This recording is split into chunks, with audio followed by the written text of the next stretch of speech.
ಆತ್ಮೀಯ ಸ್ನೇಹಿತರೆ ಹಾಗೂ 9ನೇ ತರಗತಿಯ ಮುದ್ದು ವಿದ್ಯಾರ್ಥಿಗಳೇ, ಮಂಜುಳಾ ಹಂಚನ ಯೂಟ್ಯೂಬ್ ಚಾನಲ್ಗೆ ಸ್ವಾಗತ. ಇವತ್ತಿನ ನನ್ನ ವಿಡಿಯೋ ಕ್ಲಾಸ್ 9ನೇ ತರಗತಿ ಕನ್ನಡ ಭಾಗ 2 ಪದ್ಯ 8 ಕನ್ನಡ ನಾಡು ನುಡಿ. ಈ ಪದ್ಯದ ಕೃತಿಕಾರರ ಪರಿಚಯ,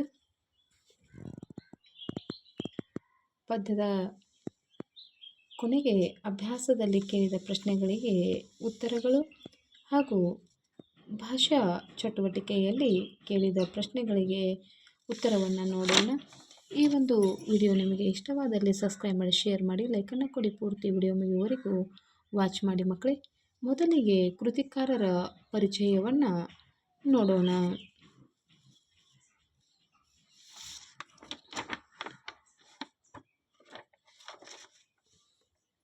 ಶ್ರೀ ವಿಜಯ, ಕಾಲ ಕ್ರಿಸ್ತಶಕ 6ನೇಯ ಶತಮಾನ, ಗ್ರಂಥ ಕವಿರಾಜ ಮಾರ್ಗ.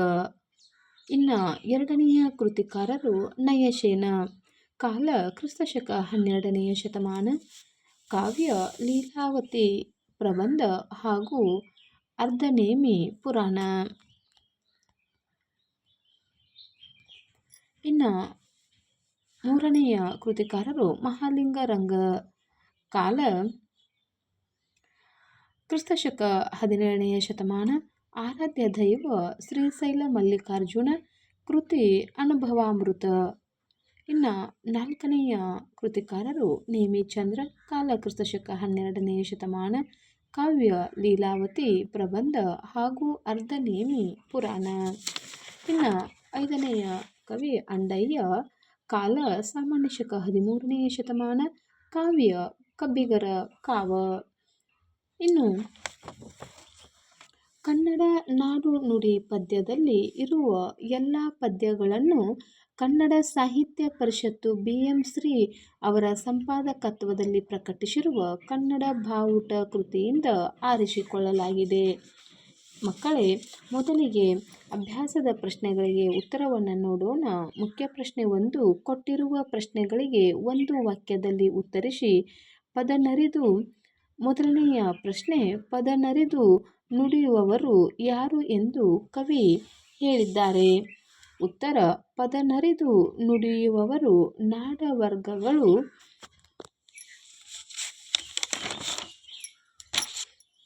ಅಂದರೆ ಕನ್ನಡ ನಾಡಿನ ಜನ ಎಂದು ಕವಿ ಹೇಳಿದ್ದಾನೆ. 2ನೆಯ ಪ್ರಶ್ನೆ, ತುಪ್ಪದೊಡನೆ ಯಾವುದನ್ನು ಬೆರೆಸಬಾರದು? ಉತ್ತರ, ತುಪ್ಪದೊಡನೆ ತೈಲ ಅಥವಾ ಎಣ್ಣೆಯನ್ನು ಬೆರೆಸಬಾರದು. 3ನೆಯ ಪ್ರಶ್ನೆ, ಮಹಾಲಿಂಗರಂಗನ ಪ್ರಕಾರ ಸುಲಿದ ಬಾಳೆಯ ಹಣ್ಣಿನಂತೆ ಇರುವ ಭಾಷೆ ಯಾವುದು? ಉತ್ತರ, ಮಹಾಲಿಂಗರಂಗನ ಪ್ರಕಾರ ಸುಲಿದ ಬಾಳೆಯ ಹಣ್ಣಿನಂತೆ ಇರುವ ಭಾಷೆ ಕನ್ನಡ. ಮುಖ್ಯ ಪ್ರಶ್ನೆ ಆ, ಕೊಟ್ಟಿರುವ ಪ್ರಶ್ನೆಗಳಿಗೆ 2-3 ವಾಕ್ಯಗಳಲ್ಲಿ ಉತ್ತರಿಸಿ. ಮೊದಲನೇ ಪ್ರಶ್ನೆ, ಕನ್ನಡಿಗರ ವಿಶೇಷತೆಯನ್ನು ಶ್ರೀ ವಿಜಯ ಹೇಗೆ ಸಾರಿದ್ದಾನೆ? ಉತ್ತರ, ಶ್ರೀ ವಿಜಯನು ಕನ್ನಡ ನಾಡಿನ ಜನರು ಪದದ ಅರ್ಥವನ್ನು ಅರಿತು ಮಾತನಾಡುವ ಸಾಮರ್ಥ್ಯವುಳ್ಳವರು, ತಾವು ಆಡುವ ಮಾತನ್ನು ಅರ್ಥ ಮಾಡಿಕೊಂಡು ನಡೆಯುವವರಾಗಿದ್ದರು. ಆ ಸಾಮಾನ್ಯ ಜನರು ನಿಜವಾಗಿಯೂ ಚತುರರು. ಅವರ ಶಿಕ್ಷಣವನ್ನು ಪಡೆಯದಿದ್ದರೂ ಕಾವ್ಯವನ್ನು ರಚಿಸುವಷ್ಟು ಪರಿಣಿತಿ ಹೊಂದಿದ ಬುದ್ಧಿಯುಳ್ಳವರು ಎಂದು ಕನ್ನಡಿಗರ ಗುಣ ವಿಶೇಷತೆ ವರ್ಣಿಸಿದ್ದಾನೆ. 2ನೆಯ ಪ್ರಶ್ನೆ, ಕನ್ನಡ ಮತ್ತು ಸಂಸ್ಕೃತ ಭಾಷಾ ಬಳಕೆಯ ಬಗ್ಗೆ ನಯಸೇನ ಏನು ಹೇಳುತ್ತಾನೆ? ಉತ್ತರ, ಕಾವ್ಯಗಳನ್ನು ರಚಿಸುವುದಾದರೆ ಶುದ್ಧ ಕನ್ನಡದಲ್ಲಿ ರಚಿಸಿ. ಸಂಸ್ಕೃತದಲ್ಲಿ ಕಾವ್ಯ ರಚಿಸುವುದಾದರೆ ಪೂರ್ಣವಾಗಿ ಸಂಸ್ಕೃತ ಭಾಷೆಯಲ್ಲಿಯೇ ರಚಿಸಿ. ಶುದ್ಧವಾದ ಕನ್ನಡದಲ್ಲಿ ಸಂಸ್ಕೃತವನ್ನು ತಂದು ಸೇರಿಸಬೇಡಿ. ಸಂಸ್ಕೃತ ಹಾಗೂ ಕನ್ನಡ ಎರಡನ್ನೂ ಸೇರಿಸಿ ಕಾವ್ಯ ರಚನೆ ಮಾಡಿದರೆ ಅದು ಎಣ್ಣೆ ಮತ್ತು ತುಪ್ಪವನ್ನು ಮಿಶ್ರಣ ಮಾಡಿ ಸ್ವಾದವನ್ನು ಕಳೆದುಕೊಂಡಂತಾಗುತ್ತದೆ. ಅಂದರೆ ಭಾಷೆಯು ತನ್ನ ಸೊಗಡನ್ನು ಕಳೆದುಕೊಂಡಂತಾಗುತ್ತದೆ ಎಂದು ಕನ್ನಡ ಮತ್ತು ಸಂಸ್ಕೃತ ಭಾಷಾ ಬಳಕೆಯ ಬಗ್ಗೆ ನಯಸೇನನು ತನ್ನ ಅಭಿಪ್ರಾಯವನ್ನು ವ್ಯಕ್ತಪಡಿಸಿದ್ದಾನೆ. 3ನೆಯ ಪ್ರಶ್ನೆ, ಕವೀಂದ್ರರ ಶ್ರೇಷ್ಠತೆಯನ್ನು ನೇಮಿಚಂದ್ರನು ಹೇಗೆ ವರ್ಣಿಸಿದ್ದಾನೆ? ಉತ್ತರ: ರಾಮಾಯಣದಲ್ಲಿ ವಾನರ ಸೈನ್ಯವು ಸಮುದ್ರಕ್ಕೆ ಸೇತುವೆಯನ್ನು ಕಟ್ಟಿದರೋ ಇಲ್ಲವೋ, ವಾಮನ ಅವತಾರದಲ್ಲಿ ವಾಮನು ಆಕಾಶವನ್ನು ತನ್ನ ಕಾಲಿನಿಂದ ಮುಟ್ಟಿದನೋ ಇಲ್ಲವೋ, ಮಹಾಭಾರತದಲ್ಲಿ ಅರ್ಜುನನು ಶಿವನ ಗಂಟಲನ್ನು ಒತ್ತಿ ಮೆಟ್ಟಿದನೋ ಇಲ್ಲವೋ, ಆದರೆ ನಮ್ಮ ನಾಡಿನ ಕವಿಗಳು ಕವಿತೆಗಳ ಮೂಲಕ ಅದ್ಭುತವಾಗಿ ವರ್ಣಿಸಿದ್ದಾರೆ ಎಂದು ಕನ್ನಡ ನಾಡಿನ ಕವಿಗಳ ಸಾಮರ್ಥ್ಯವನ್ನು, ಶ್ರೇಷ್ಠತೆಯನ್ನು ನೇಮಿಚಂದ್ರನು ಹೇಳಿದ್ದಾನೆ. ಇನ್ನು 4ನೆಯ ಪ್ರಶ್ನೆ: ಕನ್ನಡ ನುಡಿಯಲ್ಲೇ ಮೋಕ್ಷ ಸಾಧನೆ ಎಂದು ಕವಿ ಮಹಾಲಿಂಗರಂಗ ಹೇಗೆ ಸಾಧಿಸುತ್ತಾರೆ? ಉತ್ತರ: ಮಹಾಲಿಂಗರಂಗನು ಕನ್ನಡ ಭಾಷೆಯ ಬಗ್ಗೆ ವರ್ಣಿಸುತ್ತಾ, ಸುಲಿದ ಬಾಳೆಯ ಹಣ್ಣಿನಂತೆ, ಸಿಗುರು ತೆಗೆದ ಕಬ್ಬಿನಂತೆ, ಶಾಖ ಆರಿಹೋಗಿ ತಣ್ಣಗಾದ ಹಾಲಿನಂತೆ ಸುಲಭವಾಗಿರುವ, ಸುಲಲಿತವಾಗಿರುವ ಕನ್ನಡ ಭಾಷೆಯನ್ನು ಅರಿದು ಮೋಕ್ಷವನ್ನು ಗಳಿಸಿಕೊಂಡರೆ ಸಾಲದೆ, ಸಂಸ್ಕೃತ ಭಾಷೆಯಲ್ಲಿ ಅಂತಹದು ಏನಿದೆ ಎಂದು ಪ್ರಶ್ನಿಸುತ್ತಾನೆ. ಮುಕ್ತಿ ಪಡೆಯಲು ಕನ್ನಡದಲ್ಲೇ ದೇವರನ್ನು ಸ್ತುತಿಸಿ ಮುಕ್ತಿ ಪಡೆಯಬಹುದಲ್ಲವೇ? ಸಂಸ್ಕೃತ ಭಾಷೆಯಷ್ಟೇ ಶಕ್ತಿ ಕನ್ನಡ ಭಾಷೆಗೆ ಇದೆ ಎಂದು ಕವಿ ಅಭಿಪ್ರಾಯಪಟ್ಟಿದ್ದಾನೆ.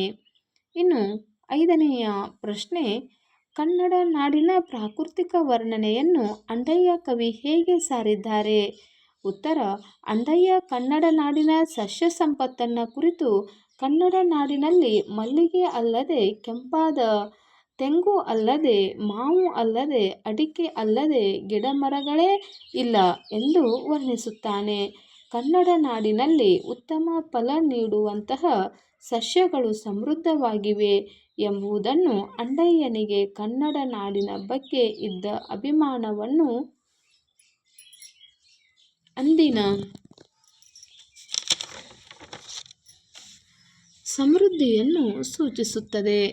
ಮುಖ್ಯ ಪ್ರಶ್ನೆ ಈ ಕೊಟ್ಟಿರುವ ಪ್ರಶ್ನೆಗಳಿಗೆ 8-10 ವಾಕ್ಯಗಳಲ್ಲಿ ಉತ್ತರಿಸಿ.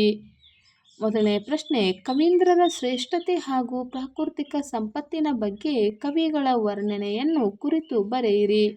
ಉತ್ತರ: ಕನ್ನಡ ನಾಡು ನುಡಿಯ ವೈಶಿಷ್ಟ್ಯ ಕುರಿತು ಪ್ರಾಚೀನ ಕಾಲದಿಂದಲೂ ಕವಿ ಪರಂಪರೆ ಮನಸಾರೆ ಬಣ್ಣಿಸುತ್ತಾ ಬಂದಿದೆ. ಕನ್ನಡ ಸಂಸ್ಕೃತಿ ಸೊಬಗು, ವೈಭವ, ಸೌಂದರ್ಯ ಅಪೂರ್ವ ಹಾಗೂ ಅವಿಸ್ಮರಣೀಯ. ಸಂಸ್ಕೃತ ಪ್ರಭಾವ ದಟ್ಟವಾಗಿದ್ದ ಆ ಕಾಲದಲ್ಲಿ ಕನ್ನಡದ ಹಿರಿಮೆ ಹಾಗೂ ಸಂಸ್ಕೃತಿಯನ್ನು ಮೆರೆದ ಸಾಹಸ ಅವರದು. ಕನ್ನಡ ನಾಡು ವಿಸ್ತಾರವಾದ ಭೂಮಿ, ಇಲ್ಲಿನ ಜನ ಪ್ರತಿಭಾಸಂಪನ್ನರು. ವಿಶೇಷವಾಗಿ ಕುಣಿತೋದಯಂ, ಕಾವ್ಯ ಪ್ರಯೋಗ ಪರಿಣಿತ ಮತಿಗಳ್, ಕಾವ್ಯ ಸೃಷ್ಟಿಯಲ್ಲಿ ಮೇಲುಗೈ ಪಡೆದವರು. ಇಲ್ಲಿನ ಪ್ರಾಕೃತಿಕ ಸಂಪತ್ತು ಶ್ರೀಮಂತವಾದುದು, ಭೌಗೋಳಿಕ ಹರಿವಿನ ಸಾಂಸ್ಕೃತಿಕ ವೈಭವ ಮನೋಹರವಾಗಿದೆ. ಇಲ್ಲಿ ಮಲ್ಲಿಗೆ, ಸಂಪಿಗೆಯ ಪರಿಮಳವಿದ್ದ ದಾಳಿಂಬೆ, ತೆಂಗು, ಮಾವು, ಬಾಳೆ ಹೀಗೆ ಹಲವಾರು ಗಿಡಮರಗಳಿಂದ ತುಂಬಿದ್ದು ಪ್ರಾಕೃತಿಕವಾಗಿ, ಸಾಂಸ್ಕೃತಿಕವಾಗಿ ಶ್ರೀಮಂತವಾಗಿದೆ. ಇನ್ನು 2ನೆಯ ಪ್ರಶ್ನೆ: ಕನ್ನಡಿಗರ ವಿಶೇಷತೆ, ಕನ್ನಡ ಸಂಸ್ಕೃತದ ಆಸ್ವಾದ, ಮಿಶ್ರಣ ಮತ್ತು ಕನ್ನಡ ನುಡಿಯ ಬಗ್ಗೆ ಕವಿಗಳು ಹೇಗೆ ವರ್ಣಿಸಿದ್ದಾರೆ?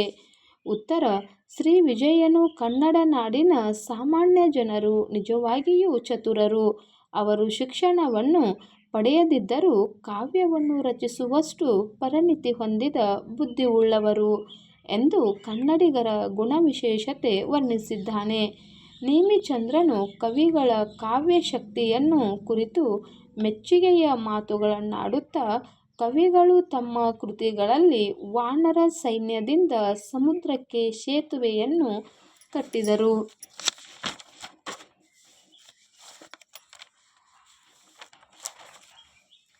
ವಾಮನನ ಕಾಲಿನಿಂದ ಆಕಾಶವನ್ನು ಮುಟ್ಟಿದರು, ಅರ್ಜುನನ ಕಾಲಿನಿಂದ ಶಿವನ ಗಂಟಲನ್ನು ಒತ್ತಿ ಮೆಟ್ಟಿದರು. ಇದು ಕವಿಗಳ ಸಾಮರ್ಥ್ಯ ಎಂದು ಹೇಳಿದ್ದಾನೆ. ನಯಸೇನನು ಕಾವ್ಯ ರಚಿಸುವುದಾದರೆ ಶುದ್ಧ ಕನ್ನಡದಲ್ಲಿ ರಚಿಸಬೇಕು. ಇಲ್ಲವೇ ಪೂರ್ಣವಾಗಿ ಸಂಸ್ಕೃತದಲ್ಲಿ ರಚಿಸಬೇಕು. ಶುದ್ಧವಾದ ಕನ್ನಡದಲ್ಲಿ ಸಂಸ್ಕೃತವನ್ನು ತಂದು ತುರುಕುವುದು ಸರಿಯಲ್ಲ ಎಂದು ಹೇಳುತ್ತಾ ಅಚ್ಚ ಕನ್ನಡದ ಪರ ದನಿ ಎತ್ತಿದ್ದಾನೆ.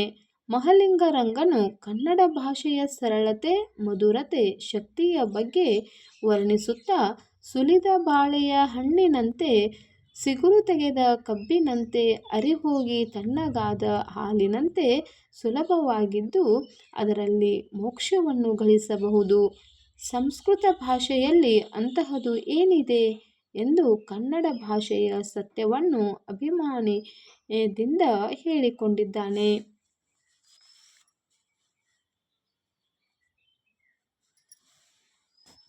ಇನ್ನು ಮುಖ್ಯ ಪ್ರಶ್ನೆ, ಈ ಸಂದರ್ಭ ಸಹಿತ ಸ್ವಾರಸ್ಯವನ್ನು ವಿವರಿಸಿ. ಮೊದಲನೆಯ ಪ್ರಶ್ನೆ, ಕುರಿತೋದದೆಂ ಕಾವ್ಯ ಪ್ರಯೋಗ ಪರಿಣಿತ ಮತಿಗಳ್. ಆಯ್ಕೆ, ಈ ವಾಕ್ಯವನ್ನು ಕನ್ನಡ ಸಾಹಿತ್ಯ ಪರಿಷತ್ BM ಶ್ರೀ ಅವರ ಸಂಪಾದಕತ್ವದಲ್ಲಿ ಪ್ರಕಟಿಸಿರುವ ಕನ್ನಡ ಬಾವುಟ ಕೃತಿಯಿಂದ ಆಯ್ದ ಕನ್ನಡ ನಾಡು ನುಡಿ ಎಂಬ ಪದ್ಯಭಾಗದಿಂದ ಆರಿಸಲಾಗಿದೆ. ಸಂದರ್ಭ, ಈ ಮಾತನ್ನು ಶ್ರೀ ವಿಜಯ ಕನ್ನಡ ನಾಡಿನ ಜನಪದರನ್ನು ಹೊಗಳುವ ಸಂದರ್ಭದಲ್ಲಿ ಹೇಳಿದ್ದಾನೆ.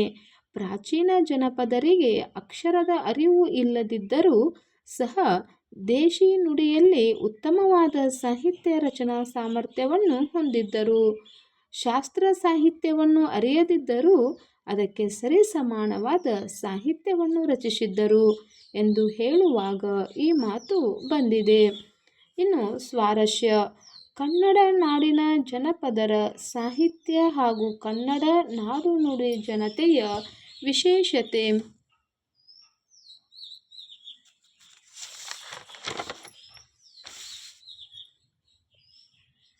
ವಿಶೇಷತೆಯನ್ನು ತಿಳಿಸಿರುವುದು ಈ ಮಾತಿನ ಸ್ವಾರಸ್ಯಕರವಾಗಿದೆ. ಎರಡನೆಯ ಸಂದರ್ಭದ ವಾಕ್ಯ, ತಕ್ಕುದೇ ಬೆರೆ ಸಲ್ಕೆ ಪೃತಮುಮಂ ತೈಲ ಮುಮಂ. ಆಯ್ಕೆ, ಈ ವಾಕ್ಯವನ್ನು ಕನ್ನಡ ಸಾಹಿತ್ಯ ಪರಿಷತ್ತು BM ಶ್ರೀ ಅವರ ಸಂಪಾದಕತ್ವದಲ್ಲಿ ಪ್ರಕಟಿಸಿರುವ ಕನ್ನಡ ಬಾವುಟ ಕೃತಿಯಿಂದ ಆಯ್ದ ಕನ್ನಡ ನಾಡು ನುಡಿ ಎಂಬ ಪದ್ಯಭಾಗದಿಂದ ಆರಿಸಲಾಗಿದೆ. ಸಂದರ್ಭ, ನಯಸೇನನು ಕಾವ್ಯ ರಚಿಸುವುದಾದರೆ ಶುದ್ಧ ಕನ್ನಡದಲ್ಲಿ ರಚಿಸಬೇಕು, ಇಲ್ಲವೇ ಪೂರ್ಣವಾಗಿ ಸಂಸ್ಕೃತದಲ್ಲಿ ರಚಿಸಬೇಕು. ಶುದ್ಧವಾದ ಕನ್ನಡದಲ್ಲಿ ಸಂಸ್ಕೃತವನ್ನು ತಂದು ತುರುಕುವುದು ಸರಿಯಲ್ಲ. ಇವೆರಡನ್ನು ಬೆರೆಸಿ ಕಾವ್ಯ ರಚನೆ ಮಾಡಿದರೆ ಅದು ಎಣ್ಣೆ ತುಪ್ಪಗಳ ಆಸ್ವಾದ ಮಿಶ್ರಣವಾಗುತ್ತದೆ ಎಂದು ಈ ಸಂದರ್ಭದಲ್ಲಿ ಹೇಳಿದ್ದಾನೆ. ಸ್ವಾರಸ್ಯ, ಸಂಸ್ಕೃತ ಭಾಷೆಯ ಪ್ರಭಾವಕ್ಕೆ ಸಿಕ್ಕಿ ನಾಶವಾಗುತ್ತಿದ್ದ ಅಚ್ಚ ಕನ್ನಡ ಭಾಷೆಯನ್ನು ಸಂರಕ್ಷಿಸಲು ನಯಸೇನ ಕವಿ ದನಿ ಎತ್ತಿರುವುದು ಇಲ್ಲಿ ಸ್ವಾರಸ್ಯಕರವಾಗಿದೆ. ಇನ್ನು ಮೂರನೆಯ ಸಂದರ್ಭದ ವಾಕ್ಯ, ಕಟ್ಟುಗೆ ಕಟ್ಟುದಿರ್ಕೆ ಕಡಲಂ ಕಪಿ ಸಂತತಿ. ಉತ್ತರ, ಆಯ್ಕೆ, ಈ ವಾಕ್ಯವನ್ನು ಕನ್ನಡ ಸಾಹಿತ್ಯ ಪರಿಷತ್ BM ಶ್ರೀ ಅವರ ಸಂಪಾದಕತ್ವದಲ್ಲಿ ಪ್ರಕಟಿಸಿರುವ ಕನ್ನಡ ಬಾವುಟ ಕೃತಿಯಿಂದ ಆಯ್ದ ಕನ್ನಡ ನಾಡು ನುಡಿ ಎಂಬ ಪದ್ಯಭಾಗದಿಂದ ಆರಿಸಲಾಗಿದೆ. ಸಂದರ್ಭ, ರಾಮಾಯಣದಲ್ಲಿ ವಾನರ ಸೈನ್ಯವು ಸಮುದ್ರಕ್ಕೆ ಸೇತುವೆಯನ್ನು ಕಟ್ಟಿದರೋ ಇಲ್ಲವೋ, ವಾಮನು ಆಕಾಶವನ್ನು ಮುಟ್ಟಿದನೋ ಇಲ್ಲವೋ, ಅರ್ಜುನ ಶಿವನ ಗಂಟಲನ್ನು ಒತ್ತಿ ಮೆಟ್ಟಿದನೋ ಇಲ್ಲವೋ, ಆದರೆ ನಮ್ಮ ನಾಡಿನ ಕವಿಗಳು ಅದ್ಭುತವಾಗಿ ಕಾವ್ಯಗಳನ್ನು ರಚಿಸುತ್ತಾರೆ ಎಂದು ನೇಮಿಚಂದ್ರನು ಹೇಳುವ ಸಂದರ್ಭದಲ್ಲಿ ಈ ವಾಕ್ಯವು ಮೂಡಿಬಂದಿದೆ. ಇನ್ನು ಸ್ವಾರಸ್ಯವನ್ನು ನೋಡೋಣ ಬನ್ನಿ ಮಕ್ಕಳೇ. ಕವಿ ನೇಮಿಚಂದ್ರನು ನಮ್ಮ ನಾಡಿನ ಕವಿಗಳ ಸಾಮರ್ಥ್ಯವ ಮತ್ತು ಶ್ರೇಷ್ಠತೆಯನ್ನು ಹೊಗಳಿರುವುದು ಇಲ್ಲಿ ಸ್ವಾರಸ್ಯಕರವಾಗಿದೆ. ಇನ್ನು ನಾಲ್ಕನೆಯ ಸಂದರ್ಭದ ವಾಕ್ಯ, ಕಳಿದ ಸಿಗುರಿನ ಕಬ್ಬಿನಂದದಿ. ಆಯ್ಕೆ, ಈ ವಾಕ್ಯವನ್ನು ಕನ್ನಡ ಸಾಹಿತ್ಯ ಪರಿಷತ್ BM ಶ್ರೀ ಅವರ ಸಂಪಾದಕತ್ವದಲ್ಲಿ ಪ್ರಕಟಿಸಿರುವ ಕನ್ನಡ ಬಾವುಟ ಕೃತಿಯಿಂದ ಆಯ್ದ ಕನ್ನಡ ನಾಡು ನುಡಿ ಎಂಬ ಪದ್ಯಭಾಗದಿಂದ ಆರಿಸಲಾಗಿದೆ. ಸಂದರ್ಭ, ಕನ್ನಡ ಭಾಷೆಯು ಸುಲಿದ ಬಾಳೆಯ ಹಣ್ಣಿನಂತೆ, ಸಿಗುರು ತೆಗೆದ ಕಬ್ಬಿನಂತೆ, ಉಷ್ಣ ಅಳಿದ ಹಾಲಿನಂತೆ ಸುಲಭವೂ ಹಾಗೂ ರುಚಿಯುಳ್ಳದ್ದಾಗಿದೆ. ನಮ್ಮ ಕನ್ನಡ ಭಾಷೆಯ ಶ್ರೀಮಂತಿಕೆಯಿಂದ ಮೋಕ್ಷವನ್ನು ಸಾಧಿಸಬಹುದು ಎಂದು ಹೇಳುವಾಗ ಕವಿ ಮಹಾಲಿಂಗರಂಗರವರ ಈ ಮೇಲಿನ ವಾಕ್ಯವನ್ನು ಹೇಳಿದ್ದಾರೆ. ಇನ್ನು ಸ್ವಾರಸ್ಯವನ್ನು ನೋಡೋಣ ಮಕ್ಕಳೇ. ನಮ್ಮ ಕನ್ನಡ ಭಾಷೆಯು ಕಲಿಯಲು, ಅರಿಯಲು ಎಷ್ಟು ಸರಳ ಮತ್ತು ಸುಂದರ ಎಂಬುದನ್ನು ಹಲವು ಉಪಮಾನಗಳೊಂದಿಗೆ ಹೊಗಳಿರುವುದು ಇಲ್ಲಿ ಸ್ವಾರಸ್ಯಕರವಾಗಿದೆ. 5ನೆಯ ಸಂದರ್ಭದ ವಾಕ್ಯ, ದಾಳಿಂಬ ಮೆಲ್ಲದಪ್ಪುವ ಚಂದಂಗಳಲ್ಲದೆ. ಆಯ್ಕೆ. ಈ ವಾಕ್ಯವನ್ನು ಕನ್ನಡ ಸಾಹಿತ್ಯ ಪರಿಷತ್ BM ಶ್ರೀ ಅವರ ಸಂಪಾದಕತ್ವದಲ್ಲಿ ಪ್ರಕಟಿಸಿರುವ ಕನ್ನಡ ಬಾವುಟ ಕೃತಿಯಿಂದ ಆಯ್ದ ಕನ್ನಡ ನಾಡು ನುಡಿ ಎಂಬ ಪದ್ಯಭಾಗದಿಂದ ಆರಿಸಲಾಗಿದೆ. ಸಂದರ್ಭ: ನಮ್ಮ ಕನ್ನಡ ನಾಡಿನಲ್ಲಿ ಮೆಲ್ಲಗೆ, ಮಲ್ಲಿಗೆ, ಸಂಪಿಗೆ, ದಾಳಿಂಬೆ, ತೆಂಗು, ಅಡಿಕೆ, ಮಾವು ಅಲ್ಲದೆ ಇನ್ನೂ ಅನೇಕ ಗಿಡಮರಗಳಿವೆ. ನಮ್ಮ ಕನ್ನಡ ನಾಡಿನ ಪ್ರಕೃತಿಯ ರಮ್ಯತೆಯನ್ನು ಮೆಚ್ಚಿ ವರ್ಣಿಸುವಾಗ ಕವಿ ಅಂಡಯ್ಯರವರು ಈ ಮಾತನ್ನು ಹೇಳಿದ್ದಾರೆ.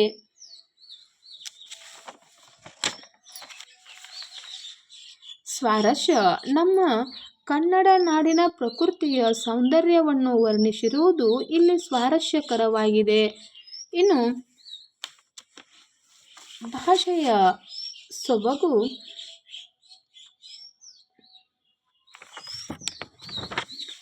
ಭಾಷಾ ಚಟುವಟಿಕೆಯನ್ನು ನೋಡೋಣ. ಮುಖ್ಯ ಪ್ರಶ್ನೆ ಅ. ಕೊಟ್ಟಿರುವ ಪ್ರಶ್ನೆಗಳಿಗೆ ಉತ್ತರಿಸಿ. ಮೊದಲನೆಯ ಪ್ರಶ್ನೆ, ಖ್ಯಾತ ಕರ್ನಾಟಕ ವೃತ್ತಗಳು ಯಾವುವು? ಉತ್ತರ: ಖ್ಯಾತ ಕರ್ನಾಟಕ ವೃತ್ತಗಳು: ಮೊದಲನೇದಾಗಿ ಉತ್ಪಲಮಾಲಾ ವೃತ್ತ, 2 ಚಂಪಕಮಾಲಾ ವೃತ್ತ, 3 ಶಾರ್ದೂಲ ವಿಕ್ರೀಡಿತ ವೃತ್ತ, 4 ಮಹಾಸಾಗರ ವೃತ್ತ, 5 ಮತ್ತೆ ಭವಿ ವಿಕ್ರೀಡಿತ ವೃತ್ತ. ಎರಡನೆಯ ಪ್ರಶ್ನೆ, ಅಕ್ಷರಗಣಗಳಲ್ಲಿ ಎಷ್ಟು ವಿಧ? ಅವುಗಳು ಯಾವುವು? ಉತ್ತರ: ಅಕ್ಷರಗಣಗಳಲ್ಲಿ 8 ವಿಧ. ಅವುಗಳನ್ನು ಒಂದು ಸೂತ್ರದಲ್ಲಿ ಹೇಳಬಹುದು. ಯಮಾತ, ರಾಜ, ಬಾಣ, ಸಲಗಂ. ಯಮಾತ,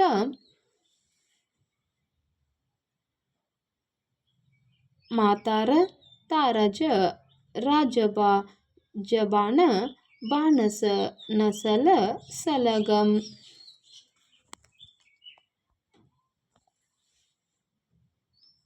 ಲಘು ಗುರು ಹೊಂದಿದರೆ ಯಗಣ, ಮಗಣ, ತಗಣ, ರಗಣ, ಜಗಣ, ಬಗಣ, ನಗಣ, ಸಗಣ.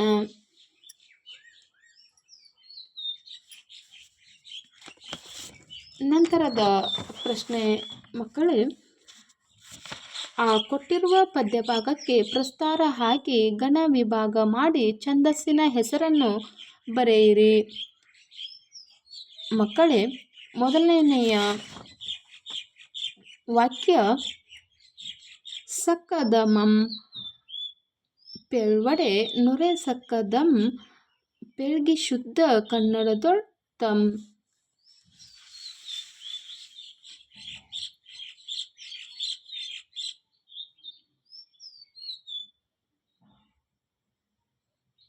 ಈ ಪದ್ಯಭಾಗದಲ್ಲಿ 4 ಅಕ್ಷರಗಳಿಗೊಮ್ಮೆ ಪ್ರಸ್ತಾರವನ್ನು ಹಾಕಿದ್ದಾರೆ. ಆದ್ದರಿಂದ ಈ ಛಂದಸ್ಸಿನ ಹೆಸರು ಕಂದ ಪದ್ಯ. ಎರಡನೆಯದಾಗಿ, ಕಟ್ಟುಗೆ ಕಟ್ಟದಿರ್ಕೆ ಕಡಲ್ಲಂ ಕಪಿ ಸಂತತಿ ವಾಮನಕ್ರಮಂ.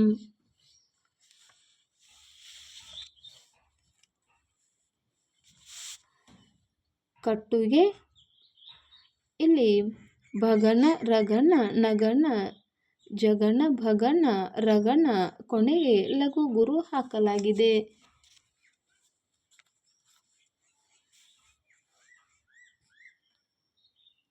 ಇಲ್ಲಿ ಛಂದಸ್ಸಿನ ಹೆಸರು ಭಾಮಿನಿ ಷಟ್ಪದಿ. ಇನ್ನು ಮೂರನೆಯದಾಗಿ, ಸುಲಿದ ಬಾಳೆಯ ಹಣ್ಣಿನಂದದಿ ಕಳಿದ ಸಿಗುರಿನ ಕಬ್ಬಿನಂದದಿ ಅಳಿದ ಉಷ್ಣದ ಹಾಲಿನಂದದಿ ಸುಲಭವಾಗಿರ್ಪ. ಇದಕ್ಕೆ ಪ್ರಸ್ತಾರ ಹಾಗೂ ಘನ ವಿಭಾಗ ಮಾಡಿ ಮಕ್ಕಳೇ ಇದಕ್ಕೆ ಛಂದಸ್ಸನ್ನು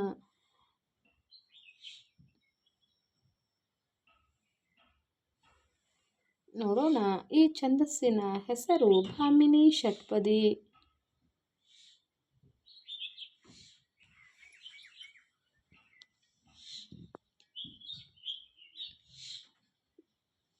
ಇನ್ನು ನಂತರದಲ್ಲಿ ಭಾಷಾ ಚಟುವಟಿಕೆ ಮುಖ್ಯ ಪ್ರಶ್ನೆ. ಈ ಕೊಟ್ಟಿರುವ ಪದ್ಯ ಭಾಗವನ್ನು ಪೂರ್ಣಗೊಳಿಸಿ ಕಂಠಪಾಠ ಮಾಡಿರಿ. ಮೊದಲನೆಯ ಪದ್ಯ ಪದ ನರೆದು ನುಡಿಯಲಂ ನುಡಿ ದುದನೆರೆ ದಾರೆಯಲು ಮಾರ್ಪರ ನಾಡವರ್ಗಳ್ ಚದುರರ್ ನಿಜದಿಂ ಕುರಿತೋದಯಂ ಕಾವ್ಯ ಪ್ರಯೋಗ ಪರಿಣಿತಮತಿಗಳ್.